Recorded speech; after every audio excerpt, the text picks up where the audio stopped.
meeting to order. All rise for the Pledge of Allegiance. Please remain standing for the invocation from Pastor Dave McMurray for the First Baptist Church in Blackwood. Pledge allegiance to the flag of the United States of America and to the republic for which it stands, one nation, under God, indivisible, with liberty and justice for all.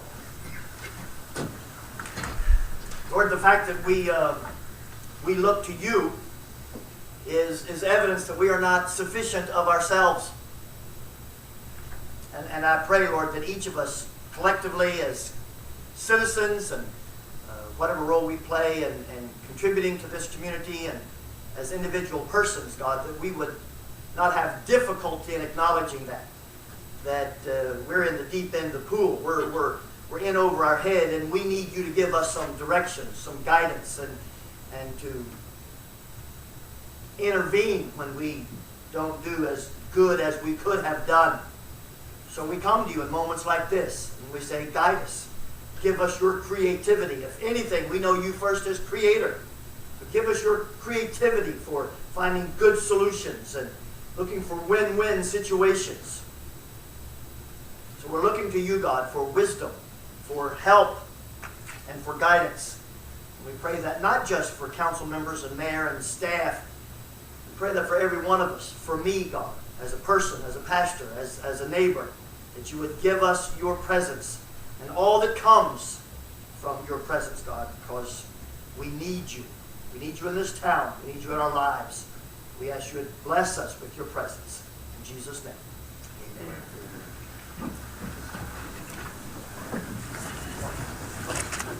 Thank you, Pastor.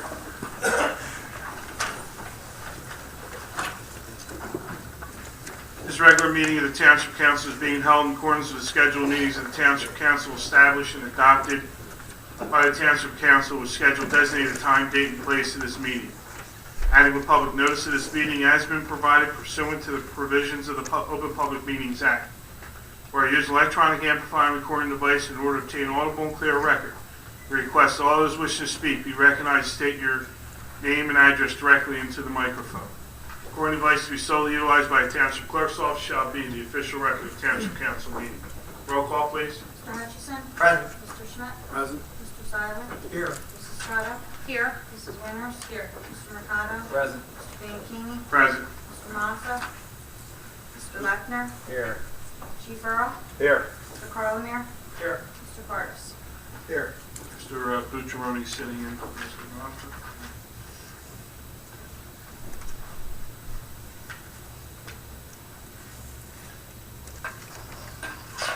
We have a presentation.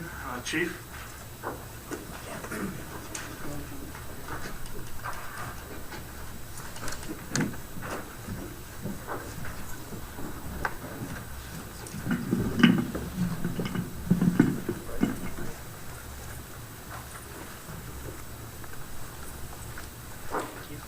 Well, good evening on this very cold, wintry night. We wanted to pay special tribute to everyone who has participated in our National Night Out programs. Each year, we hold a National Night Out event here in Gloucester Township that really brings thousands of individuals out and about in our community to interact with our police department and, quite frankly, to interact with their neighbors. It's really a very positive event that happens here in Gloucester Township, and it's such a great event that this year, once again, Gloucester Township received first place in the state of New Jersey for our National Night Out festivities and activities, and 21st in the nation.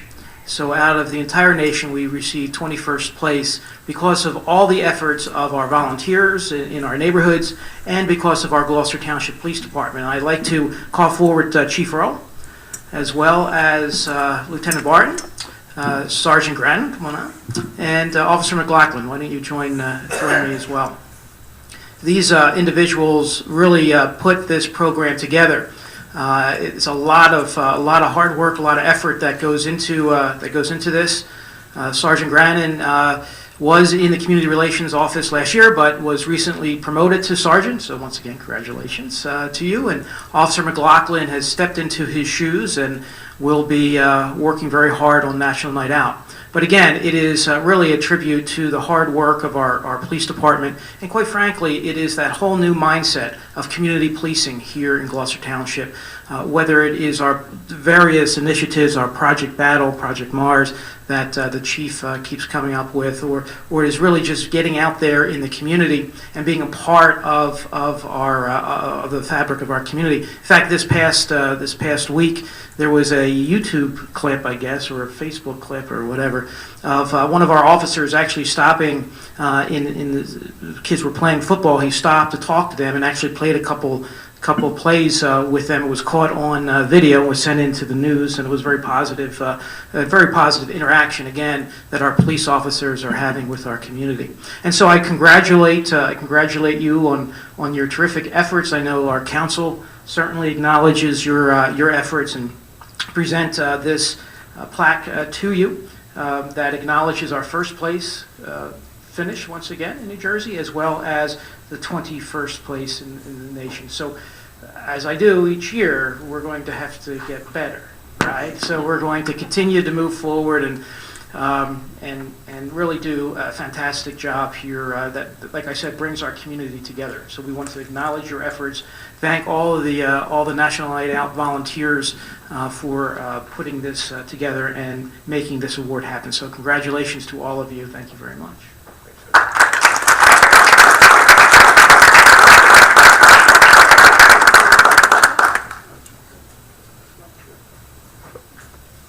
Well, good evening, everyone, and certainly congratulations to Lieutenant Barton, Sergeant Grannon, and Officer McLaughlin. Of course, I want to thank the Mayor, Council President Bianchini, and the Council really for the support of having a community policing program. And I will tell you that Lieutenant Barton and his team here really serve as the model when we look at a community policing program and really the National Night Out program that is sought out by many other police departments constantly for really different programs that we're doing, and I applaud them and thank them for the great work. And of course, some of our National Night Out volunteers and organizers are in the audience tonight. Huge part of that, and thank you so much for coming out.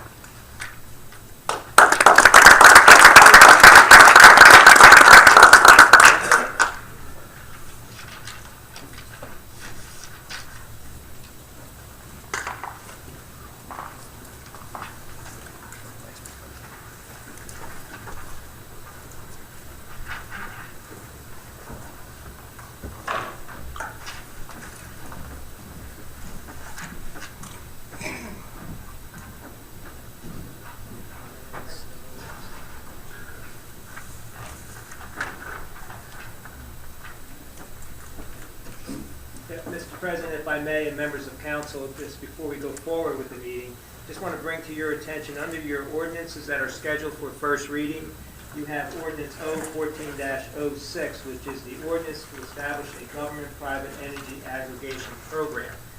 From my communication with the mayor's office, there's a request that we table this ordinance at this time.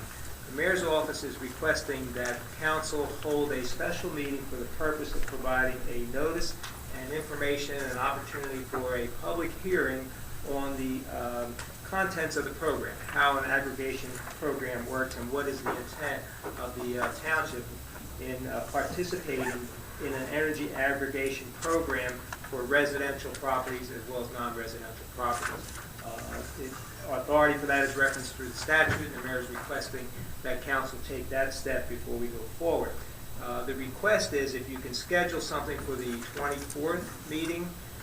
Your regular meeting starts at 7:30, and perhaps do that at maybe 6 or 6:30 to give ample time for a public participation of those residents and business owners, property owners that would want to attend.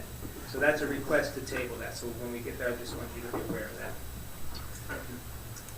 Is there any questions from council for Mr. Parliament? Proclamation. In the centuries since African Americans first arrived on our shores, they have known the bitterness of slavery and oppression, the hope of progress, and the triumph of the American dream. African American history is an essential thread of the American narrative that traces our nation's enduring struggle to perfect itself. Each February, we recognize Black History Month as a moment to reflect upon how far we have come as a nation and what challenges remain. Nearly 100 years after the Civil War, African Americans still face daunting challenges and indignities. Widespread racial prejudice inhibited their opportunities, and institutional discrimination, such as black codes and Jim Crow laws, denied them full citizenship rights. Despite these seemingly impossible barriers, pioneering African Americans blazed trails for themselves and their children. They became skilled workers and professionals.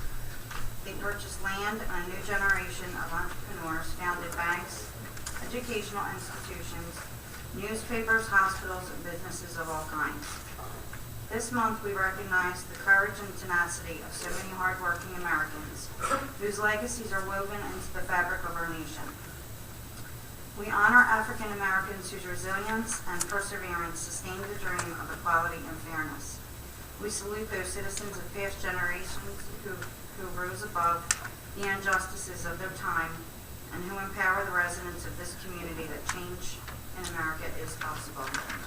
Now, therefore, David Mayer, and Glenn Bianchini, Council President, do hereby proclaim February 2014 as Black History Month.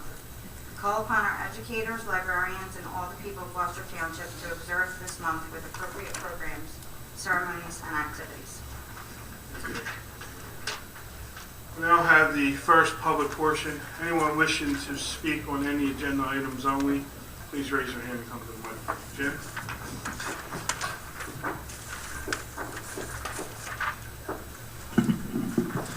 Good evening, Council. Jim Kibblestis, Ariel. I know that you tabled ordinance 14-6. Can I ask a couple of questions about it, though? I missed the work session. Absolutely. Okay. I think it's a good deal from what I've seen. How will the information be communicated to the residents and non-residents? About the meeting? About the meeting, about the program, you know, how's it working, opt-in, opt-out? That's why we're having the public meeting, so people can come and ask questions. The representatives will be there to answer questions. I talked to Tom right before the meeting. One spot is we'll definitely put it on our website so people can get that. And I don't know if there's another area, Tom. We haven't really covered all the education areas, but we are running the meeting. Okay. So So we're going to try to really ramp it up and get it out so the residents know about it and can attend if they like. Okay, because I remember back in November 1st, Courier Post had an article on it, which was good, and we brought it to your attention. It was nice. I think it's great because I get on that website on the public utilities thing, and it's just confusing as all get out. The other thing, Tom, is maybe if it's Dave, if it's okay, we maybe telecast that on the stream, the live stream. Just in case anybody can't get out, they'll be able to go look at it on live stream. That'd be a great idea. Good. The other questions, I have a couple of questions. Resolution 1402-71, which deals with the premium outlets. I just have one question. On now, therefore, it is herein resolved. Item number 2, 180 days they have to finalize the simple deed. How come 180 days? That's 6 months. I mean, we've been hearing about premium outlets for a year. Well, as I understand it, and I've had an opportunity to review, there are several agreements that are attached to this resolution that kind of formalizes the title being transferred, a portion of it still with the prior owner, and then signed and preempt, how that's all merging together. That says 180 days is for them to finalize that situation. They have to set up their titles. Couldn't we say 90 days? I mean, you know, it was supposed to be last December they were supposed to be in, and... I mean, I think the project, maybe Ken can comment on that as far as the planning board approval. It's been through, the planning board has its preliminary final approvals. I would assume from the documents that I have read that their financing is pretty much on the right track, and that the project is going forward. These resolutions and agreements all came into my office, and I reviewed them. I can maybe comment on that the council, and I communicated with Ken Lechner's office as far as his end, and together we analyzed and reviewed the documents that are all attached to this as being authorized for signing. My comment on is that the project is moving on schedule and on time, and it's pretty exciting. And I don't find 180 days to be out of line as far as these type of agreements. Okay, well, I'm just thinking that, I think when they first presented it to council, it was we wanted to get in by the Christmas season. Yeah, And of this year, not of last year. Well, yeah, okay, but this is like August, if they don't have it finalized by August 10th, they won't be building, unless they have tents. Okay. I just wondered if it was a legal thing or it was just something that's negotiable or... I guess that's within their time frames of what they have to do between the owners of the track out there. Okay. I would just add, it was just to let you know, we have the revised plans in for review, and for the planning board, we also have the construction drawings in that are under review. So I don't think there's any delay. I don't think it's unreasonable. They had some environmental permits that they had to get through the state, so they're like 95% on. So we're reviewing the plans every day right now. So. It's always the last 5% that's the hardest. That's a big project. Oh, really? This is good. Okay, thank you. Last one is R 1402-63. It was for the fencing or guardrail for Blackwood Kiwanis Ball Field. Is that out of open space money? It is. Yes. Okay, thank you. Thank you. Anything else? Yes, sir.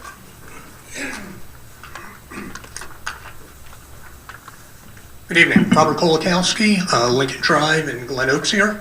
Actually, I wanted to touch on two of the same subjects. The first one regarding premium outlets. Once the title is transferred, is that when the tax rate goes up from the agricultural to the higher rate? That's probably difficult to answer because there probably will be a rollback on the farm assessment, and you see that happen characteristically when the planning board gives its final, and it's no longer activity on farming. It's now set for development. You usually see that as triggering, but all that comes out of the assessor's office, and then it's usually the current year back 2 years. Okay. And also regarding that, has Simon Credit received permission from the New Jersey Department of Transportation to put the waistline under 42? I can answer that. I don't know, Ken? I can't answer that. But they do need that before, Well, that's reviewed by the GTMUA. but they do need that line Yes. for the project to go forward. In my understanding through the MUA, that's not going to be an issue. So I know they're in charge of making sure that gets done properly, so. Okay. And finally, again, regarding the ordinance that was tabled for the first reading, it appears to me that that ordinance would indeed affect every residential resident in the township, correct? Am I correct in that? That's advertised out there, and it's a voluntary program. There's a period that they can opt out. Right, they need to opt out. Correct. Okay. Unless they already had an agreement, I don't think they're affected if, you received the Right. notice in the mail. If you've already signed on a contract, I don't think it's applicable to those individuals. Will we find that out at the special meeting? We will, I believe once they exit their contract, then they can come under the township aggregation. Okay, but we'll know about that. We'll know, can you find out for sure? Yes, For actually the gentleman here, so. 5 suits in the audience, must be an important meeting. The other thing I said, you were suggesting having it on the 24th, starting at 6 or 6:30 p.m. before the regular meeting. I would recommend that we have that on a special night, a special meeting, only because 6:30, a lot of people aren't home, they're having dinner. If you remember the council meeting when the Halloween resolution came up, all the people that we had who said that they couldn't get their kids out and such. So in fairness to all those residents, I would recommend that a special night be made and more along the 7:30 hour to give enough residents the ability to show up. I appreciate your recommending that the webcast go out, but there have been numerous times when there have been problems with it, with audio and such. So again, I would recommend that, or would like to see a special meeting at a later hour, around 7:30 or so. Thank you. Thank you, Tom. Anyone else? Paul?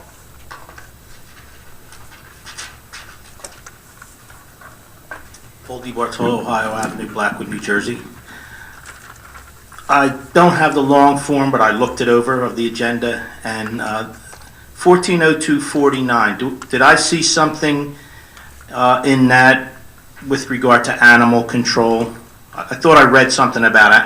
One of the items for cooperative pricing system was animal control. Am I remembering that correctly? 57, is that the one? That's 57. Okay, so, all right, so there is one for animal control. I'm just curious that, what drives, I mean, if we're in a cooperative agreement, the idea is to try to keep the pricing down. Now, I don't know if it has to do with the size of the township, but, for instance, you know, people that I've talked to, they do live in smaller towns, but our rate for dog licenses or cat licenses or whatever is 3 times some of the customary rates that I've seen. How is it that we're in a cooperative pricing and it's costing us so much? It's a shared service with the county. Right, it's shared, but isn't the whole idea to keep the cost down? Well, it's What- run by a nonprofit. The nonprofit does have the ability under the agreement to bill. It's based on actual usage, so the rates that are determined for 2014 are based on the animals that were taken to the shelter in 2013. It's the animal shelter structure that's run by the... I understand, but I mean, so we can't source that out and get a more reasonable price? We sharing services and paying 3 times what other towns are paying? I mean, do you understand where I'm trying to understand how that happens? 57. No, 57. So that's actually with the animal control officer. You're saying again about that it's higher? It's like 3 times, I mean, like $21. I talked to other people, they pay $8, $10 for a dog license. I don't know about the license. That's all I'm talking about, licensing. No, the fees don't. There's no correlation between the fees and what we pay for animal control. What are the fees? Do the fees not fund the animal control? Who gets the fees? We do, we keep those fees. I think we turn it back to the state. There's a pilot program for spay and neuter pets that's free to Camden County residents in our town. Okay, so there's no connection then between the $21 fee and animal control? The Well, township's actually, paying that? All the fees for a dog license go into animal trust, but there's multiple things that come out of that trust. None of that money goes to the municipality. It's used for animal control, the shelter, a pilot program, a rabies clinic, a spay and neuter clinic, a tip and release program. It's for multiple things throughout the township through the state of New Jersey. And all those funds are accounted for and broken down on a monthly report. Okay, again, I'll just make the point. We charge all We're paying 3 times what other people are paying. Just touching on the aggregate issue. Is it customary, I mean, although I know it's not slamming, it kind of smacks of it a little bit. Is it customary, given our township and the size of it and the number of people here tonight, we can see that there are a lot of people that aren't paying attention. So if and when this goes into effect, if the opt-out is voluntary rather than the opt-in being voluntary, is that customary? I mean, isn't it normal to go the other way, present it and say, would you like to get in?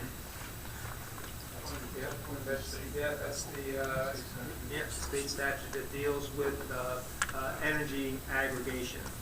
either municipal or municipal government with other governments that organize the facility. Several municipalities, they'll bundle the energy aggregation services. Right, but then it's... Program specifically talks about notices, public hearing, and providing a window to opt out. Opt out. So it's forced on the people unless they voluntarily opt out. Okay, correct. Thank you. Just so you know, on that program, we're also, I think, teaming up with Woodbridge. We are. To try to get reduce, to continue to try to drive down that price.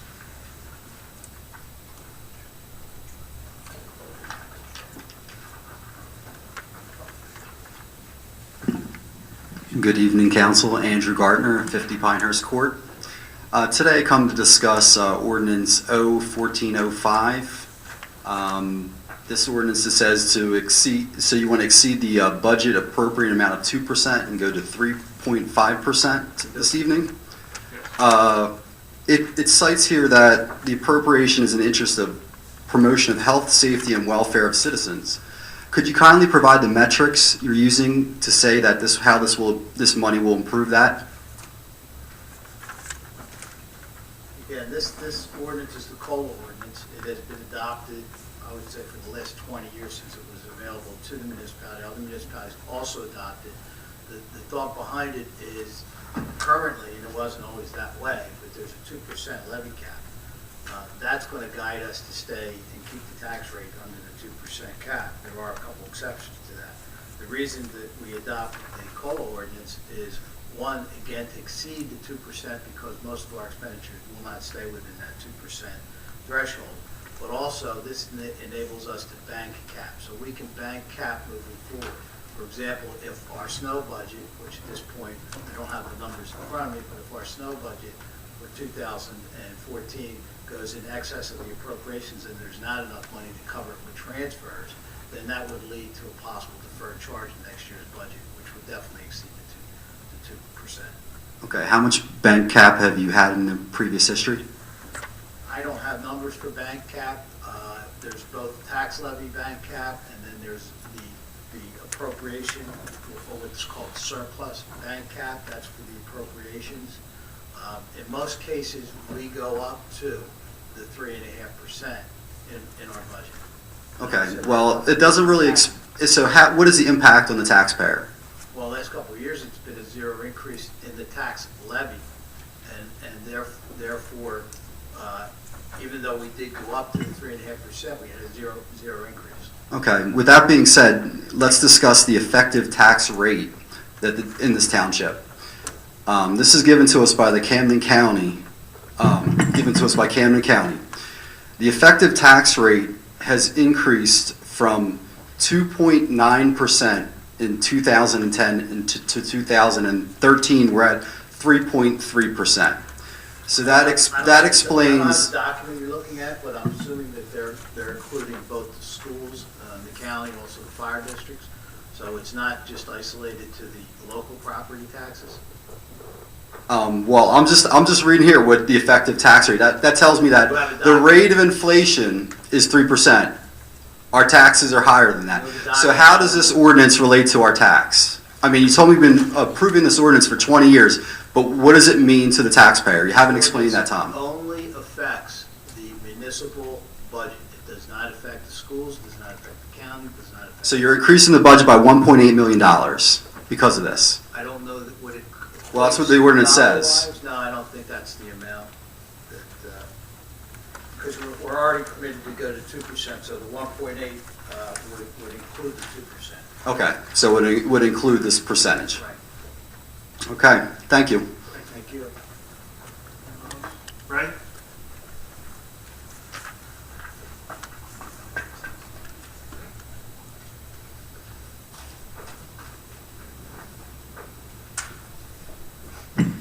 Good evening, Council. Belated Happy New Year.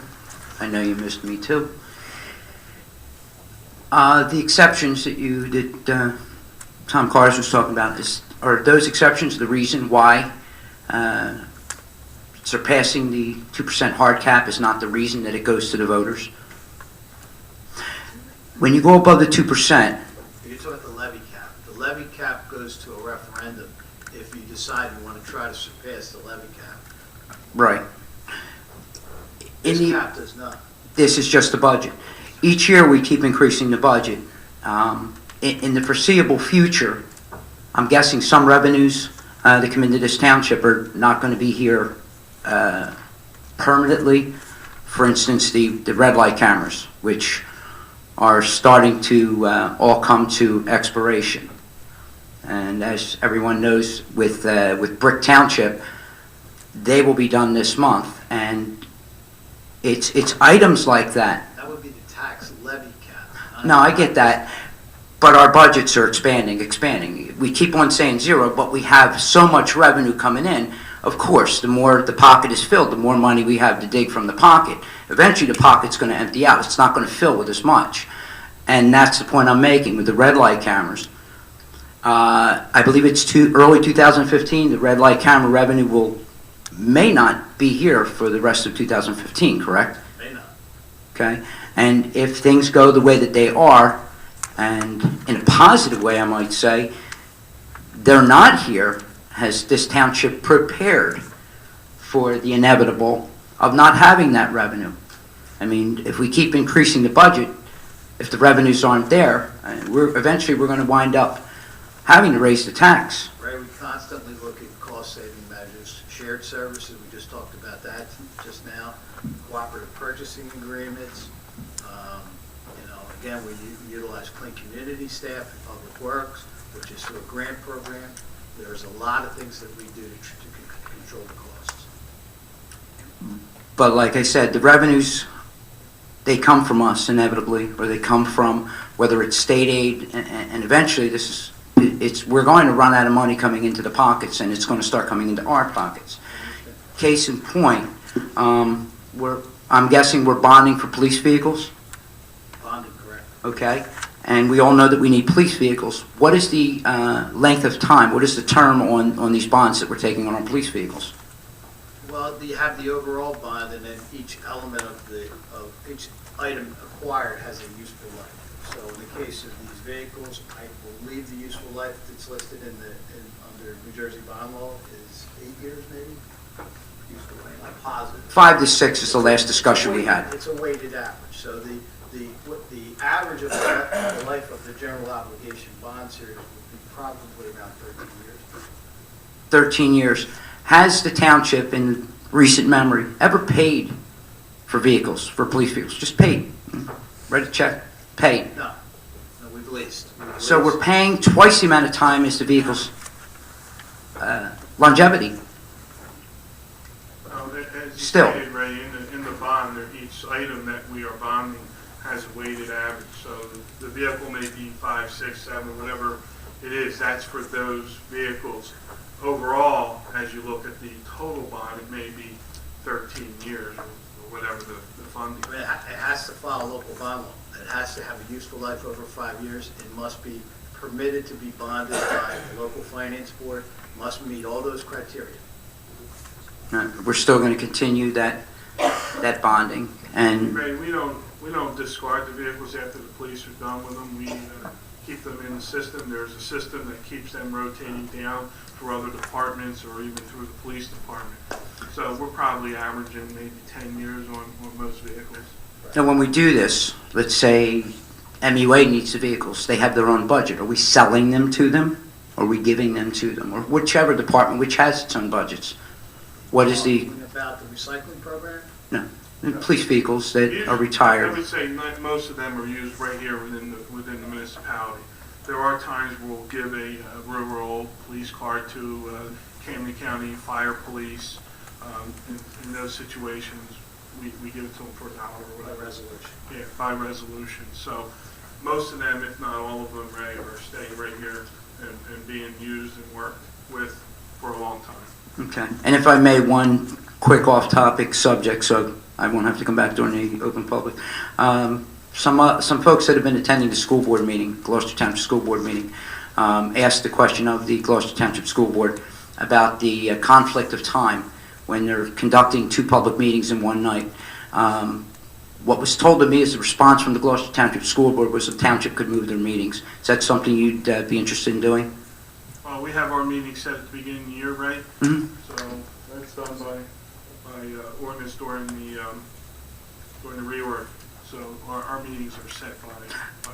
I agree. I just thought it was peculiar that they thought comfortable enough or smug enough to say that the township meeting should be moved for their benefit, so the two meetings are not the same. There is a Monday that they could fit their meeting in, they just choose not to.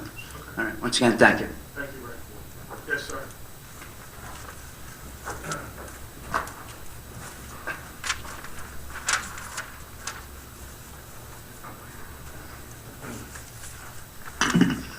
Jim Williams, 3 Tiffany Place. Mr. President, council members, this is regarding 140261, the resolution authorizing auction of confiscated vehicles by the township. Maybe this has been answered in the past, but I may not have been at the meetings. Is this a yearly program? And I was wondering, where does the money go after these vehicles are auctioned off? These are confiscated via the police department, am I right, Chief? And these go through a special, has to be approved by the prosecutor's office. Chief, you want to explain that process, please? No, you're exactly right, Mr. President. It's vehicles that are confiscated for criminal acts. And the process is usually lengthy to actually get them seized before we obtain the title. And then in this particular case, I mean, there is an auction that's occurs about annually. Sometimes they are sold at that auction, but when we get maybe a title in that we can auction off in this way, then we do so. And the money is deposited into an account that's used for crime fighting and some investigations of typically drugs. But the expenditures have to be approved by the prosecutor's office. And then where does the money go then, once they're finalized? X amount of dollars? Well, as the chief said, the money goes into a special account, and anything that Gloucester Township Police want to use that for, they must petition the prosecutor's office, and then they use it. There's only a certain amount of things that they can use that money for. Can't go to salaries and those items, but it can go to equipment to help them fight crime. Okay. There is a separate auction that the township holds for our equipment, and that money goes back into the budget. Okay. Thank you. Thank you. Anyone else? Seeing no hands, we close the first public portion. Bid report? Sherwood Road Improvement Program, Phase 3, 2013 CDBG funds. Motion to approve. On the question, roll call, please. Mr. Hutchison? Yes. Mr. Schmidt? Yes. Mr. Seiler? Yes. Mrs. Trotta? Yes. Mrs. Winters? Yes. Mr. Mercado? Yes. Mr. Banking? Yes. Minutes? Waive the reading and accept the minutes of regular meetings December 26, 2013, January 13, 2014, and January 27th. Special meeting of January 4th, and January and February workshops. Motion to approve the minutes? Second. On the question, roll call, please. Mr. Hutchison? Yes, with the exception of the February workshop. I'll abstain from that. Mr. Schmidt? Yes. Mr. Seiler? Yes, except for February 1st workshop. Mrs. Trotta? Yes. Mrs. Winters? Yes. Mr. Mercado? Yes, with the abstention on the 13th of January. Mr. Banking? Yes. We now have ordinances of second reading. Ordinance O-14-04. Ordinance amending Chapter 2 of the Code of the Township of Gloucester entitled Department of Police of the Code of the Township of Gloucester. This ordinance helps develop the Division of Emergency Management within the Department of Police. It also sets up or organizes a community emergency response team known as CERT. Anything to add to that, Dave? No, that's exactly what it does. Incorporates that community emergency response team in the division. We'll now have a public hearing on this ordinance. Seeing no hands, we close the public hearing. Motion to approve. Second. On the question, roll call, please. Mr. Hutchison? Yes. Mr. Schmidt? Yes. Mr. Seiler? Yes. Mrs. Trotta? Yes. Mrs. Winters? Yes. Mr. Mercado? Yes. Mr. Banking? Yes. Ordinance of first reading. Ordinance O-14-05. Ordinance to exceed the municipal appropriation limits and to establish a cap bank.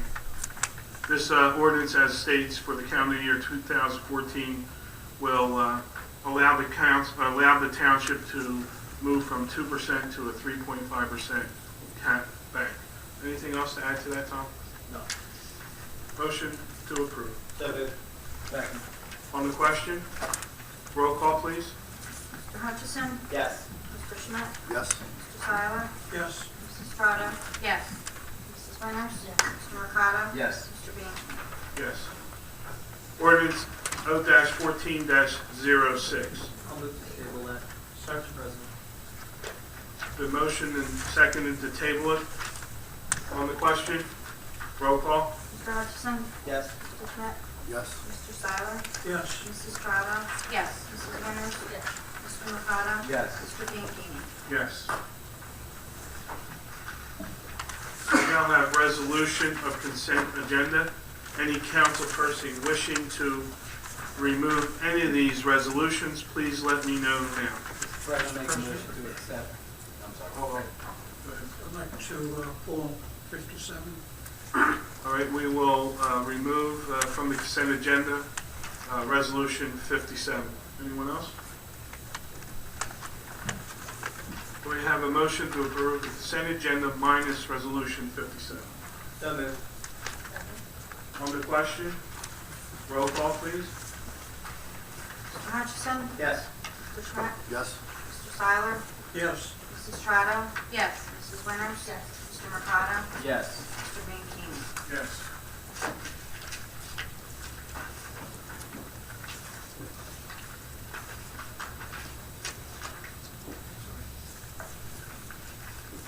Resolution 57, can you read that? I'm sorry? Resolution 57, please read that. Yes. Resolution authorizing the entering into a shared service agreement between the County of Camden and the Township of Gloucester for the provision of animal control. As this states, this resolution authorizes the entering into a shared service agreement with Camden County for the provisions of animal control. Motion to approve. Mr. Hutchison? Hold it. Motion to approve. You have a motion yet. I think Councilman Seiler had questions about We'll do the motion and then we'll do it on the question. So moved. Second. Okay, on the question, Mr. Seiler? Yes. Last summer, we had a problem with dead deer in the township. There was a deer that was killed on Thursday evening. It was not removed until Monday afternoon. I tried several times to find out how soon we could get the company to pick up the deer. Got several different answers. They said that they should respond in 24 hours. I was also told that they would respond in 48 hours, and some said that they will not respond on weekends. There was email from the county. We protested the county about this. The chief and the mayor talked to county about this, and we got an email back, and they were talking about the specifications. I read from it. It said if you look at 2.1, it states that the service under the contract shall include the removal of deer carcasses from the roadway pavement, turf media, shoulder, and area of property.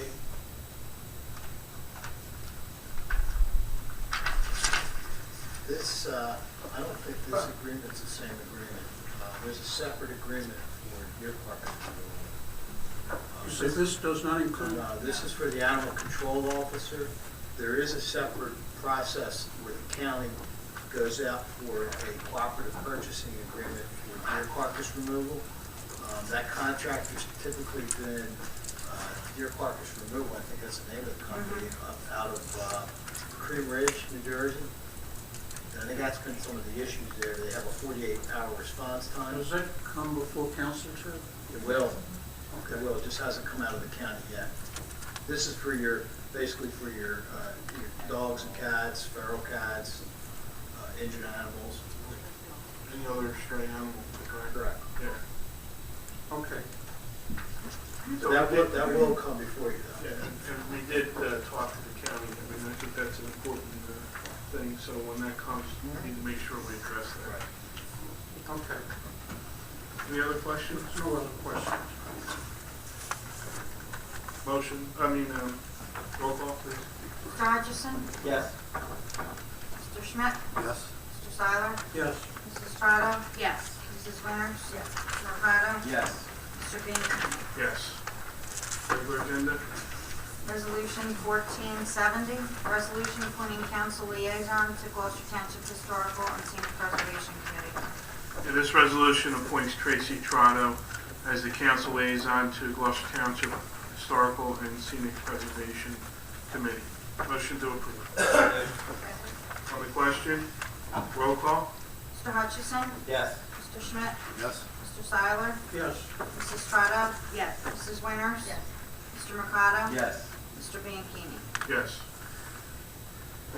Resolution 71, resolution of the Township Council of the Township of Gloucester, County of Camden, State of New Jersey, as to the redevelopment of that certain real property designed as Block 13199, Lot 1, Block 13105, Lot 1, and Block 13106, Lot 1, in the Township of Gloucester Tax Map. This resolution allows the redevelopment of certain real property at Block 13199, Lot 1, Block 13105, Lot 1, and Block 13106, Lot 1. Ken, is there anything to add to this? No, this is just for the resolution for the redevelopment agreement as discussed earlier. Motion to approve. So moved. Second. On the question, roll call, please. Mr. Hutchison? Yes. Mr. Schmidt? Yes. Mr. Seiler? Yes. Mrs. Strato? Yes. Mrs. Winters? Yes. Mr. Mercado? Yes. Mr. Bianchini? Yes. Resolution 72, resolution of the Township Council of the Township of Gloucester, County of Camden, New Jersey, authorizing the issuance and sale of up to $21,154,000 general obligation bond, Series 2014, of the Township of Gloucester, making certain covenants to maintain the exemption of the interest from said bonds from federal income taxation and authorizing such further actions and making such determinations as may be necessary or appropriate to effectuate the issuance and sale of bonds. This resolution authorized the township to issue the sale of up to $21,154,000 of general obligation bonds, Series 2014. Tom, anything that this is taking all the different programs and bringing them into one, Yeah, we have permanently financed? correct. We have considerable amount of notes that are outstanding because we chose to go short term because of the rates being so good. At this point, it's the recommendation of the financial consultants and myself that those issues be permanently financed. This resolution serves to authorize us to proceed with that sale. Any questions for Tom on that? Motion to approve. So moved. On the question, roll call, please. Mr. Hutchison? Yes. Mr. Schmidt? Yes. Mr. Seiler? Yes. Mrs. Strato? Yes. Mrs. Winters? Yes. Mr. Mercado? Yes. And Mr. Bean? Yes.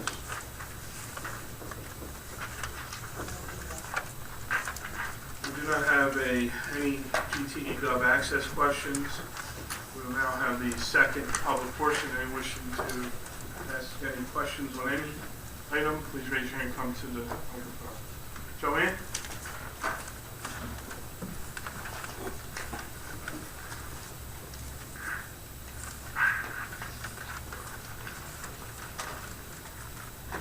Joanne Clark, Timber Birch.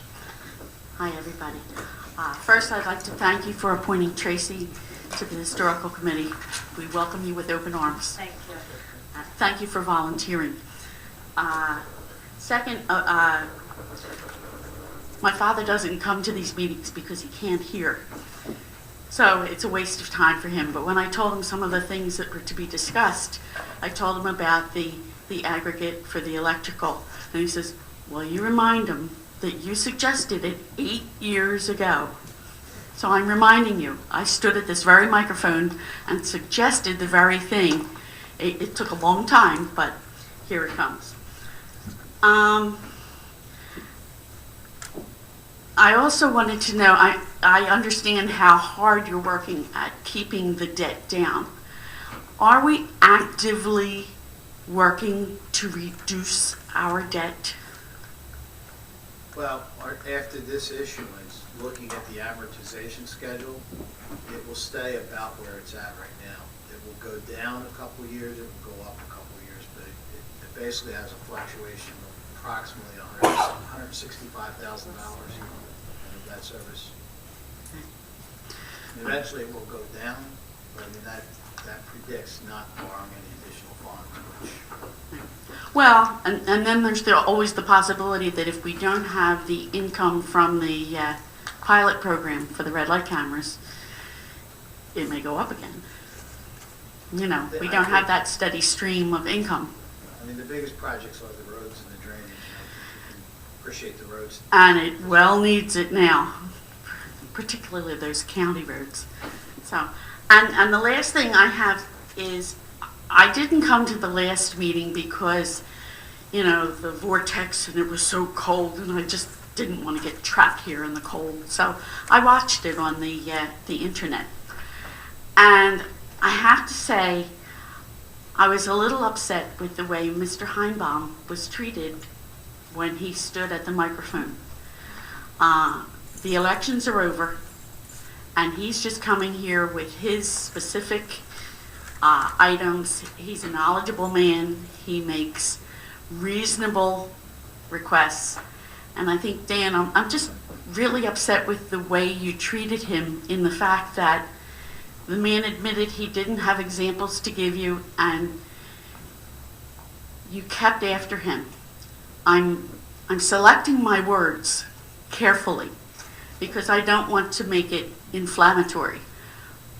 But I was upset, and if you would all go back and look at that video, Dan, your body language, you were leaning so far over. It was intimidating. And of all the people that come to this microphone, Mr. Heinbaum is one of the most respectful people I know, and I just think he deserved a little more respect than he got that night. And Joanne, I will say this, that we sit up here and we listen to what everybody says. And there comes a time when enough's enough. And Joanne, I'm not a punching bag. I'm not going to do, if you're going to come up here and assassinate my character or the character of the people up here, eventually enough is enough, and somebody needs to be called on the carpet. And that's what I did that night. Well, I think the straw that broke the camel's back for you was just the wrong straw, because there was no way Mr. Heinbaum was intimidating or attacking. He was coming with legitimate questions. And as I said, the election's over. You asked for this job. You asked to sit here and hear the concerns of the residents. He cares. And I just think, I'm sorry that it was the straw that broke your back, but I think he deserves an apology. You know, with all due respect, Joanne, I've known you a long time. Not on that. Well, I'm disappointed. Thank you, Joanne. Andrew?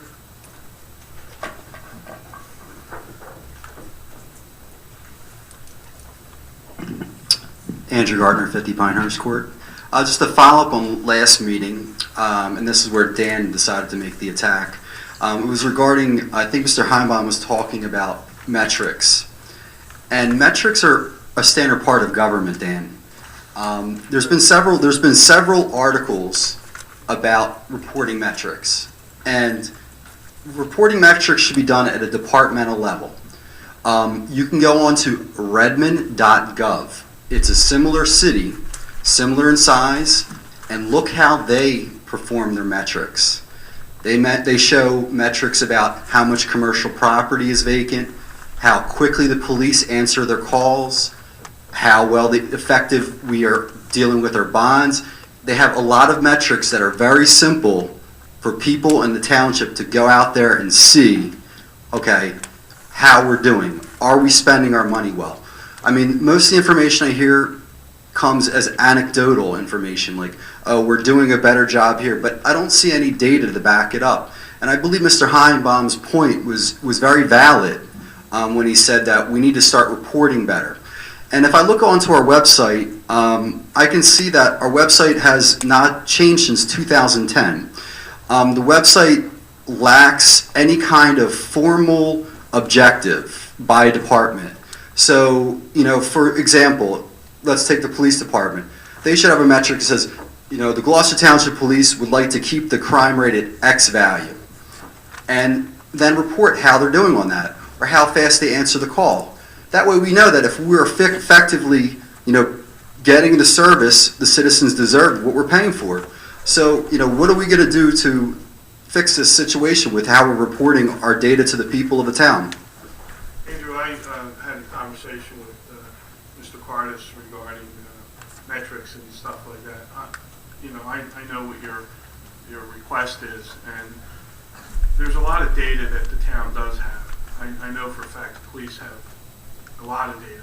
They have to have data because they report a lot of things to the state police of New Jersey. So I think it's just a matter of getting the data, collating it, and then making sense of it. Okay. Well, is any of that data not personal enough that it could be released to the public? Because you know what? There's a lot of people in the town, like me personally, I'm a computer analyst. I work for large billion-dollar companies doing what I'm talking about today. And it won't even cost you anything if you just release the data, and we can provide the data points for you. And you know what? Regarding data points have nothing personal. It's all in the data. So any attack, you know, there's no attack. It's based on the data. Data is the facts. You know, so, you know, I really think we need to do a better job of, you know, looking at our website, organizing it. You know, look at other townships in the country. I mean, like I said, Redmond.gov. Go there, check out their website. Same exact size as this town. They report on everything. They have a 2030 plan that they laid out, and every project they do, they reference one of their strategic values. So, for example, if we have Project X we're working on, you know, we should say that we're trying to cover these strategic values, like reduce the cost of this, or better the service time. Again, always, every project should tie back to one of the core values of this town. And like I said, when I look at the website, unfortunately, I'm not seeing that information available, and it needs to come at a departmental level. It can't come all on top of Tom, because that's not fair to him. It needs to come at the department level. Thank you. Thank you. Ray?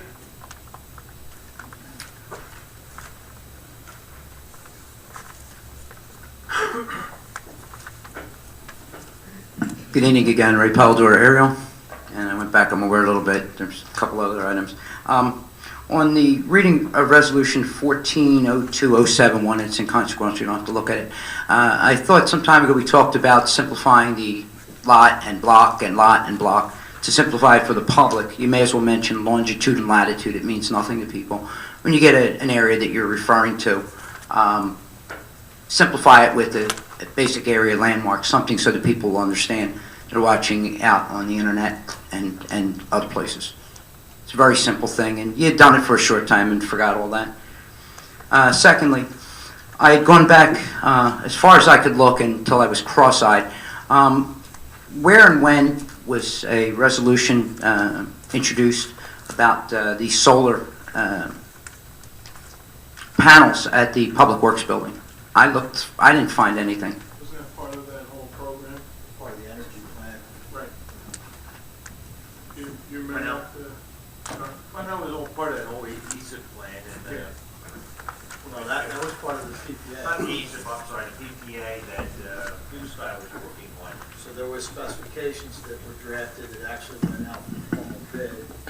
That bid ultimately went to, I believe either to Marina with RAI as the contractor, or it was the opposite, it was RAI as the contractor. But you Those provide fact- that information for? Yeah, that's it. Show. Was Public Works mentioned Yes, in there? it should have been. I mean, I did my best to look and see what I could find, and, was it lot and block, longitude, latitude? Could be. I mean, you could very well have been. Then again, if the public don't know that, you're riding up, and for those of us in the aerial section, you see a frame which looked like a mini version of a super Wawa coming over there, and all of a sudden, bam, solar panels, and you don't know where it came from. Keeping things simple for people to understand, even when this thing goes out from time to time, there is opportunity we can catch something, and folks will know what's going on. Third thing I wanted to just mention, and I don't mean to just single out one councilman, but there should never be a time when an elected official feels comfortable enough to speak down to the residents. It's the job that you accepted, and you don't make much money for doing it, and you could be doing a whole lot more precious things with your family than being here. But it's inexcusable for any council member to speak to, especially a man as classy and respectful as Ms. Einball, that's not it. And I would say that I don't have a great number of years on you, councilman, but you can learn from those of us that are a little older. You're never too big to apologize. Sometimes even when you're right, it's okay to apologize for your position and where we're at. It might do you a whole lot of good to do that. And think about what you say, because I come here and I try to be as respectful as I can.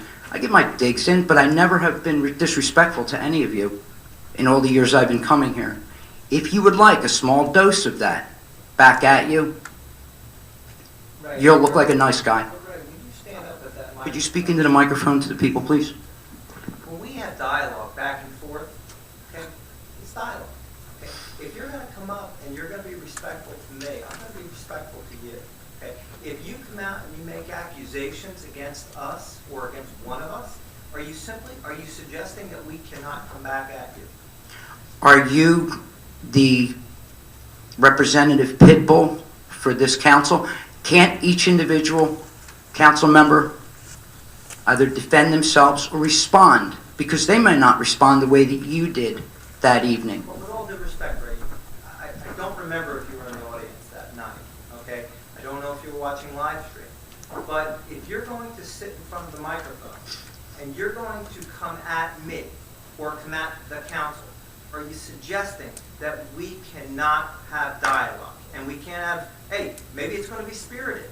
But if you're going to stand up there and you're going to say, no one is taking responsibility for the projects in this town, do I have to just sit back here and say, okay, well, I disagree with him? Or can I come back and say, I disagree with you. Give me an example of one project.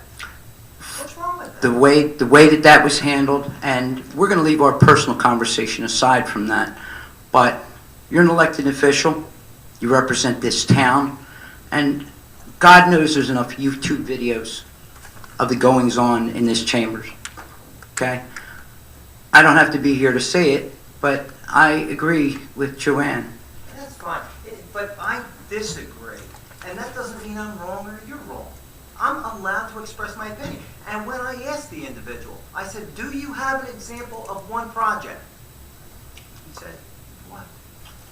Of all the people, Dan, of all the people you could be like that,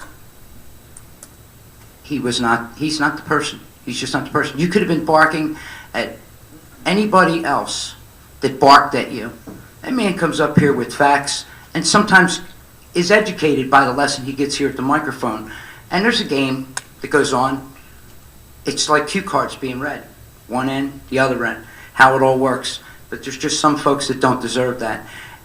And like I said, it's maybe you should reconsider that apology, because you know what? You'll be the bigger man outside of being an elected official by just the actions of an elected official to a resident. Right or wrong makes a man a lot bigger. Thanks for your input. Thank you. Thank you, Ray. Paul?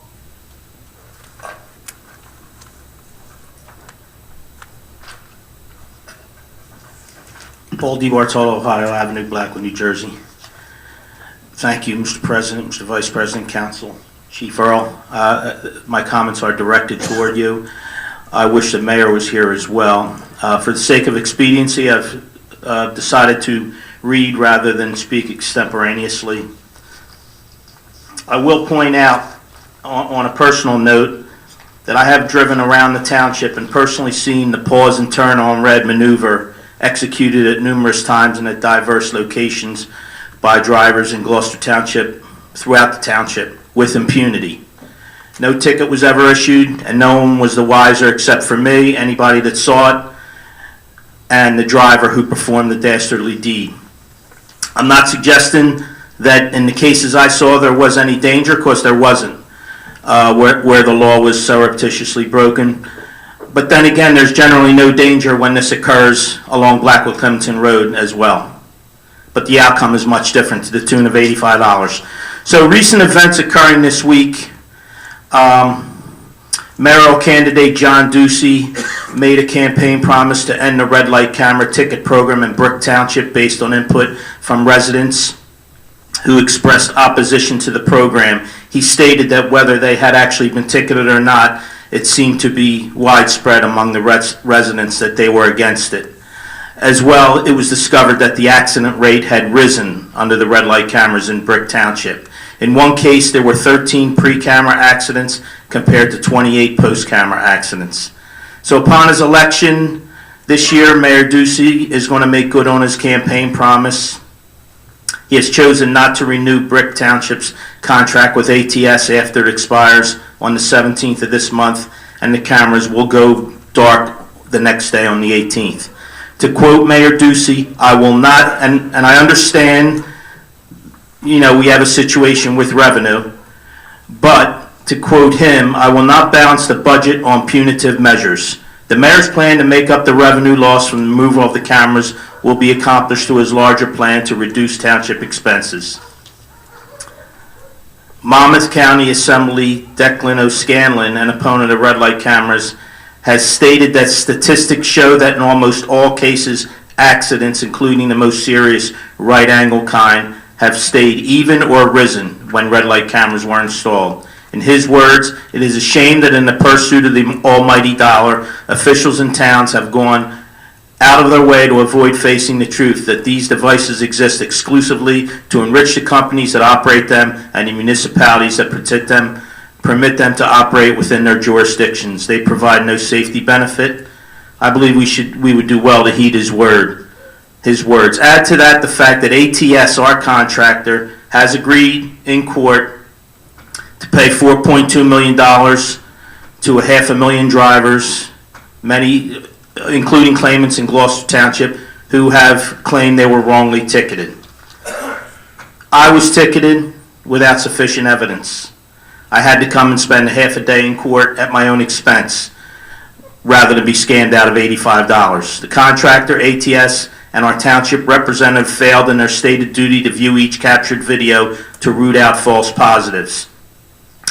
It's ATS's job to review the footage first for accuracy, and then township follows behind to put a second set of eyes on the video to assure it is accurate. But both were negligent in my case in this duty.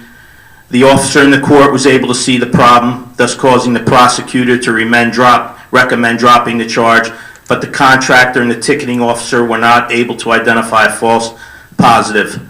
I would guess that they didn't care enough to practice their due diligence, and the $85 fine became the overarching driver in this case.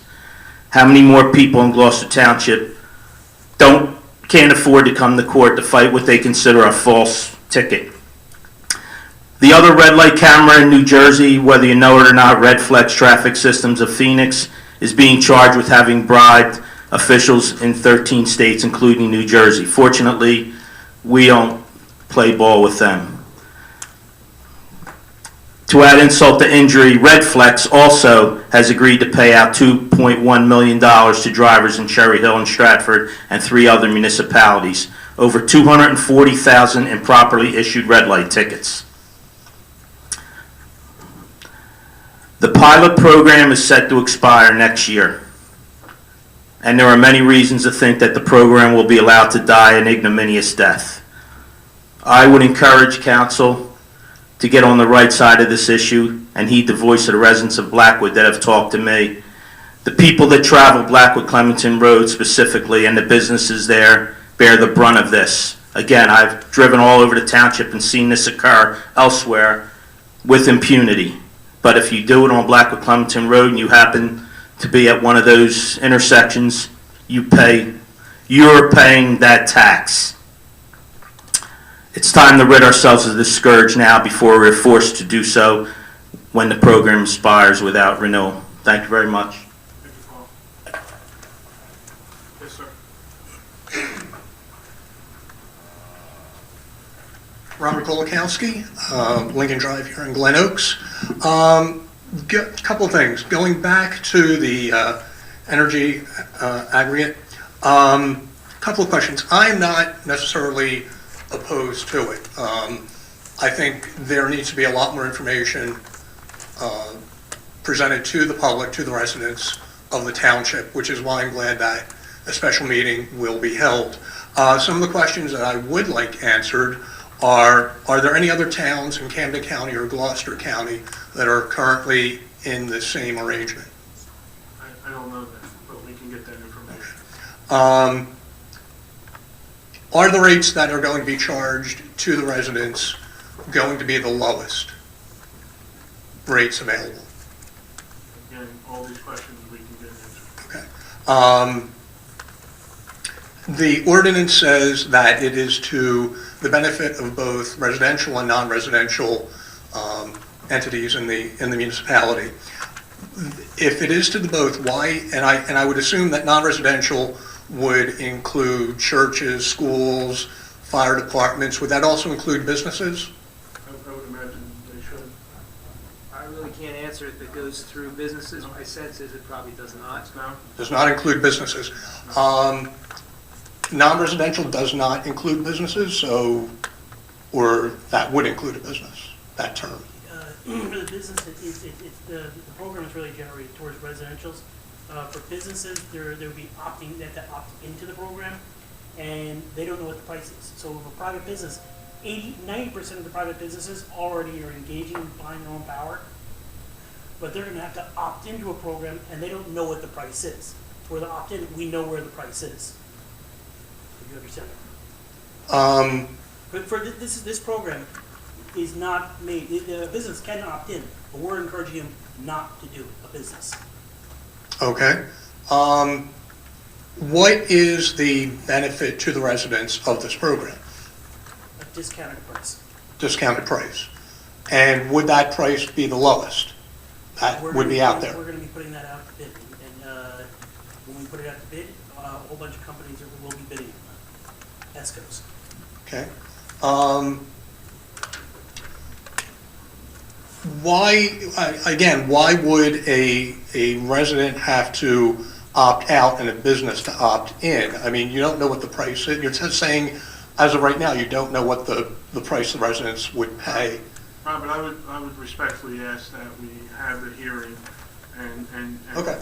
You're more than welcome to send your questions to the clerk and to Tom, and we're more than happy to give you the answers. But I don't want to get into that right now because we haven't advertised, we haven't given other people the knowledge that. Okay. It says also in the ordinance that proper notice will be given to the residents. What form does that notice take? That's what we're gonna work on. I mean, your idea of having a separate meeting we're gonna discuss, it's not a bad idea. We'll take a look at that. And then I asked Tom to make sure we get it to as many outlets, whatever we can do so that people can get the word that we're having it. And obviously we'll do it on our website. Right. My concern at this point now is we had a first reading of this ordinance, and I've asked a number of questions. But it was on the agenda to be. So there's no first reading. We tabled it. It was tabled, yeah. But so it still has to go to the first. Right, but for the printed agenda, for the agenda that was released prior to the meeting, it was on there and tabled. So before it was tabled, beginning of this day or so, it would have been a first reading, correct? Correct. If okay. We went through with it, yes. As of this point, you were going to have a first reading. I've asked several questions for which there seems to be no answers. Well, that would seem to be important.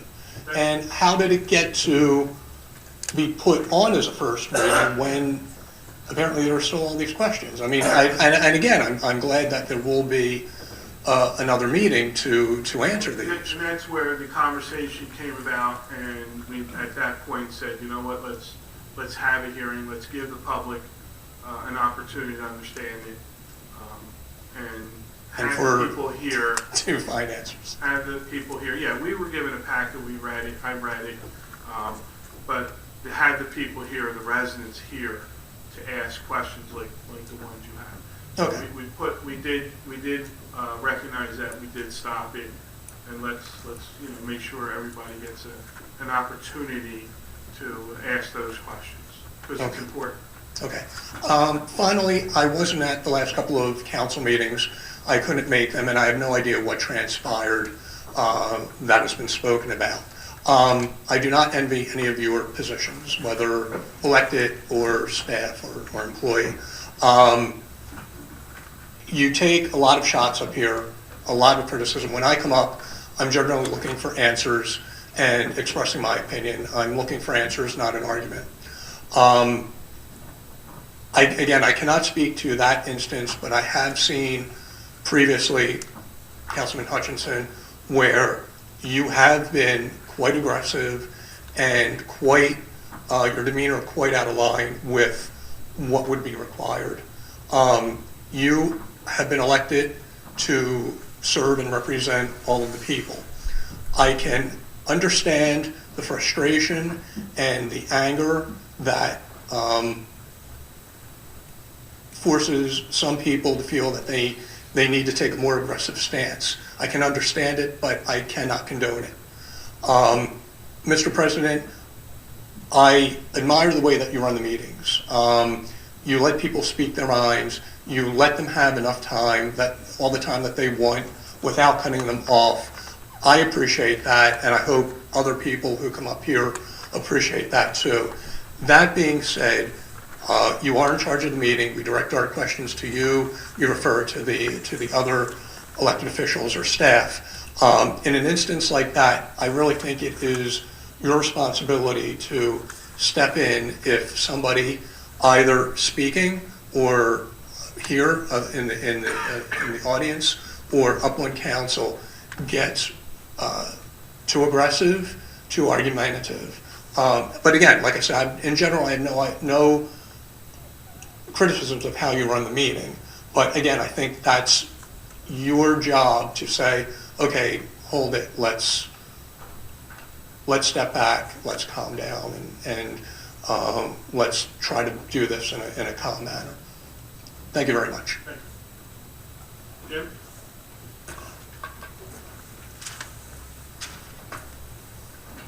Jim Kibble, Cesario. Just a follow-up on the questions. I think the aggregate program is going to be a good one, and their questions. We were talking about sending it to either the clerk or to Mr. Cardis. Is that going for everybody? Because I plan on telling our development about the program, about the upcoming open meeting, and I think like if we have the questions ahead of time, you could pass it on to those gentlemen, and a presentation could address those questions ahead of time. I would ask, and I'll talk to the clerk, I would ask that those questions get emailed or sent to the clerk. Okay. And that would be to Roe or to Nancy? To Roe, to Josie. Okay. Obviously, Nancy would be assisting her. Okay, very good. Thank you.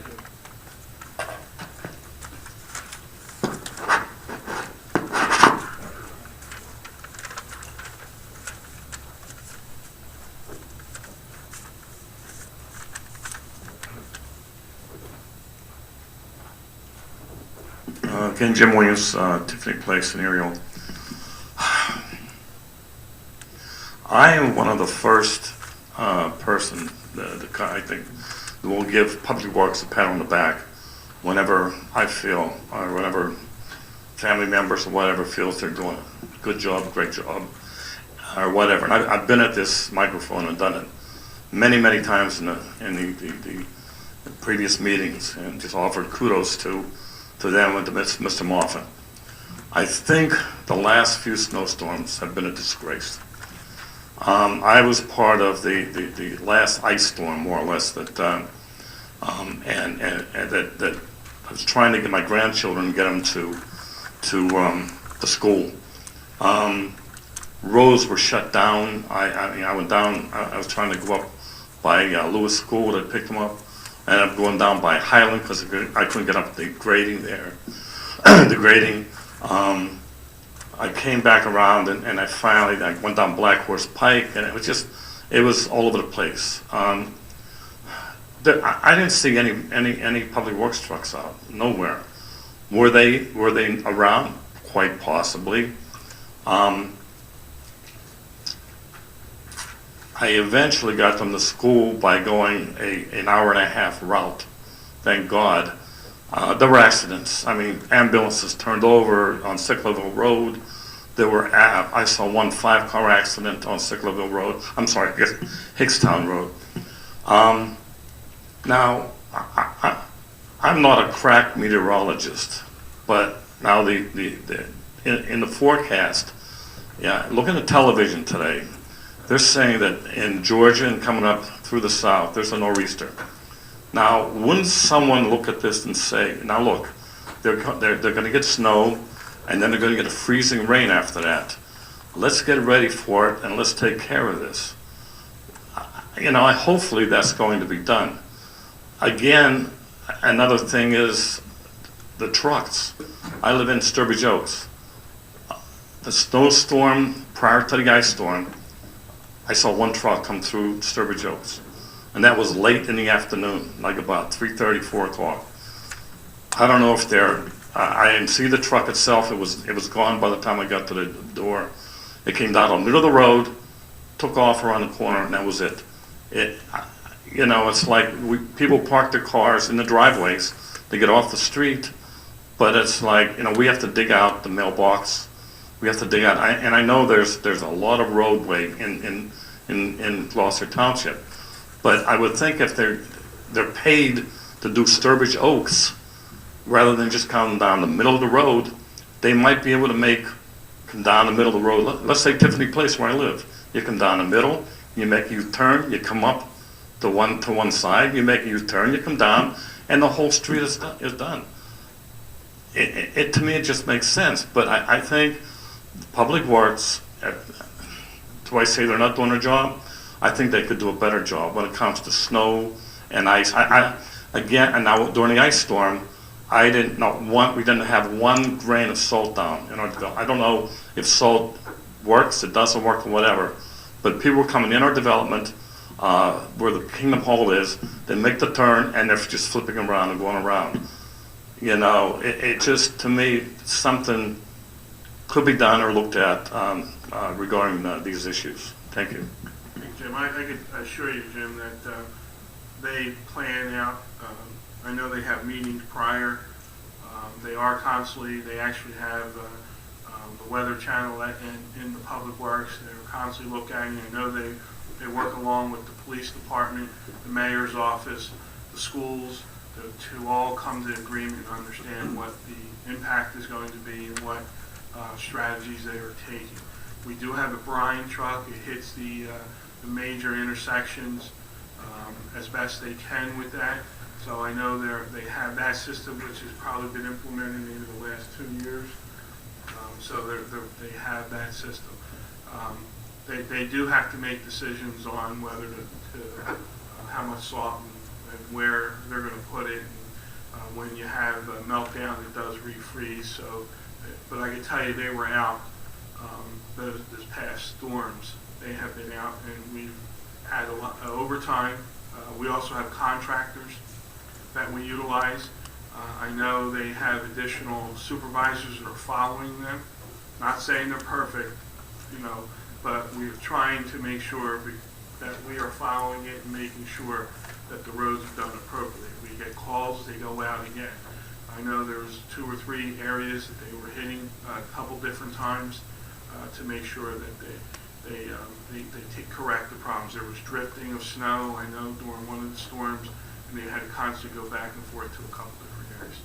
With that said, we'll Mr. Bucciaroni could take that back to Public Works and take a look at that area and see, and evaluate it if there was something going wrong that we could improve on.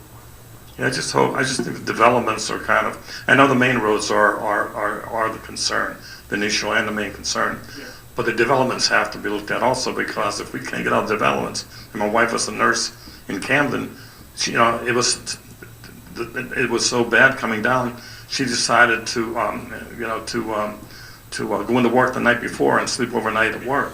And, because it was so bad, and that's not the Public Works problem, because, but the night before, I know they have to take a look at the situation and the problem. But I think, in my opinion, Ariel is like the forgotten part of the town, the Gloucester Township. I'm sorry. Well, that's not how we feel, or we believe, but we will definitely take a look at that. Thank you. And again, I'll ask Mr. Bucciaroni to review that with Mr. Moffett and the rest of the supervisors to make sure, was there something that fell through the cracks that we didn't do in that area where you live, Jim. We do have a lot of county roads, and I know they're constantly on the phone with the county to address those county roads as well. So, but we can always take a look at it and make sure if we fell a little short that we will. I think the county roads were great. I think they did a great job. Okay. But, it wasn't only, it was Sturbridge Oaks, it was White Oak, and I could go along with 2 or 3 other ones that, you drive into them, it was just, and they were just, down the middle, and that's it, we're out of here. And I don't know if they're private contractors or not, but maybe our supervisor could take a look at some of the private contractors, because I know, they're getting paid well, and they should do a very good job as far as I'm concerned. Thank you. We'll take a look at it. Thanks a lot. But thank you. Andrew?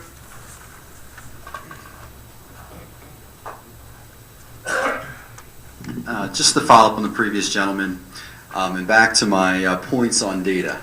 Again, this problem could be resolved if we properly had some surveys done using our website. That data could be used to analyze which areas our contractors or Public Works are not acting as efficiently as they should. So, with the previous gentleman, he's providing an anecdotal story of that. The data provides, more factual data with regards to whereabout exactly, and that could help us improve our efficiency, as our Public Works. And this really is up to the department to come up with the proper data metrics and to provide reports to the council regarding that. So I wish the council and Mr. Moffett would look into that and start providing some kind of survey. Glenn, do you know what kind of surveys the township has done to regarding to its citizens, like on reporting on the job it's doing? I know they've done recreation type surveys and talk about the recreation programs. Whether we've done surveys on roads or police, I couldn't tell you that, but I can ask Mr. Carters to find out, but I don't know anything on that. Okay. I really recommend it, but I recommend it be done at more of a departmental level instead of us going about doing it. I think that it's really up to department management to manage their department properly. It's not up to you, the council. You're the governing body. It's really up to them to provide that data and you to make judgment based on what they provide to you. So again, I would wish the governing body here would push the departments to properly report out to the citizens of the township. Thank you. Thank you, Andrew. Anyone else? Seeing no other hands, close the second public portion.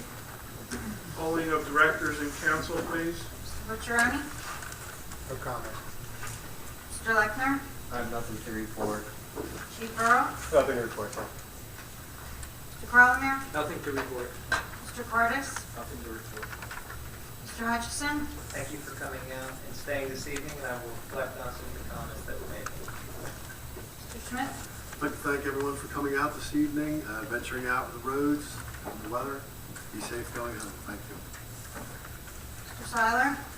Yes, I would like to thank Public Works and the Police Department. I think they have done a great job during the snowstorms. It's been a rough winter, and I think We haven't had anything like this in several years, and I think they came through. Mrs. Trotter? Thank you for coming out and have a good week. Mrs. Winters? Thank everyone for coming out and be safe when possible. Mr. Mercado? Thank you for coming out this evening. I'd like to congratulate Chief Earl and the men and women of the police department on their National Night Out recognition. This is, as the mayor had stated earlier, this is part of our community policing. This is something that when Chief Earl assumed the role as chief in our township, served as a hallmark of his administration. So congratulations again. At our next council meeting, we'll be celebrating Black History Month, recognizing individuals that made contributions throughout our community. That's at 7:30 at our next council meeting. Thank you and have a good evening. Bianchini?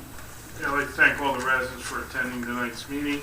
I also want to congratulate the chief, the police department, the men and women, as well as all the representatives and the volunteers for the National Night Out on obtaining the #1 ranking in the state, as well as the national ranking. So congratulations and thank you for all the hard work that you do. I also wish everyone well and stay warm and safe in the upcoming weather. It's been a rough winter. Motion to adjourn. Second? Roll call, excuse me. All those in favor? Aye. Thank you.